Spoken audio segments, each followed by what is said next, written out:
Hey guys, check it out.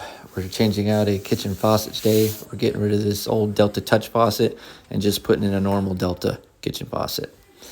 Don't need a lot of tools for this, guys. Pretty simple. That's all you're going to need right there. I still have that old Delta install tool. That comes in very handy. If you don't have one of those, you can use a basin wrench or just a normal pair of pliers. First thing we're going to do is we're going to shut the water off to the faucet, hot and cold. Check and make sure it's actually off.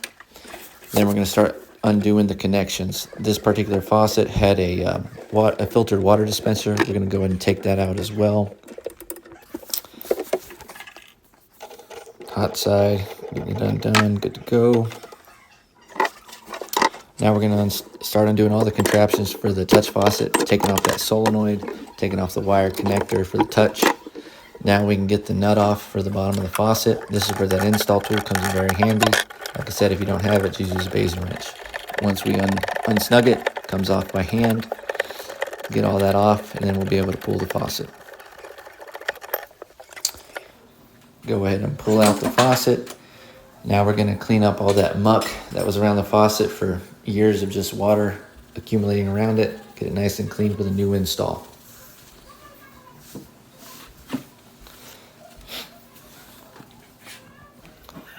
There's the old junky touch faucet. Now this faucet comes with a little foam gasket we're going to put underneath the faucet. It's got some sticky tape. We're going to remove that, get it around the supply lines and stick it to the bottom, get it as centered as possible. Now we're ready to install it. Just go ahead and slap it in there. Kind of get it somewhat centered as possible. Go ahead and take out the nut packages. On this particular model, it's got the screws. Go ahead and undo those as much as possible. Get it around the supply lines, get it up there, and we're ready to start threading it. Now on this one, you don't need to get that nut mega tight because it does have the screws. The screws are what's going to get it mega tight. So just get it on there snugly, and then once you do that, you get the Phillips head screwdriver and get those screws nice and tight. But before you do that, you're going to want to make sure everything's centered before you get it mega tight. Now that we've done that, we're going to put a few turns on each of those screws, and then it's good to go. And we're going to go ahead and check it with our hand and make sure that that faucet ain't going nowhere. Nice and solid. Now we can go ahead and start doing up the water lines. You don't have to cut them down like I did. It comes with the nut already on there, so you can just put it on there. I like to cut down the Delta integrated supply lines because I think it just is a much cleaner look, and it saves you a little bit of space underneath the faucet area. So these Deltas, they do come with the plastic ferrules if you do want to do that, so you don't have to buy anything extra. So when you're putting that on there, just make sure you're not cross-threading it, because if you cross-thread those things once, you're probably changing out the stop, and that's no fun.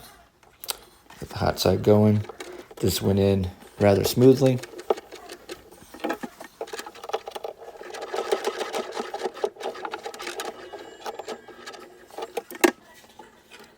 All right, now we're going to connect the spray hose. We're going to put that weight on, push that all the way up on the gasket, and put the blue connector clip on. Make sure it's all the way on there. Now we can turn the water on, check for leaks. Now we're going to pull the spray head off the faucet, run some water through there, make sure there's no debris in the line that'll clog up the aerator. We're going to put the head back on, check it, check the functions, make sure it's good to go. Thanks for watching, guys. Any questions, leave them in the comments.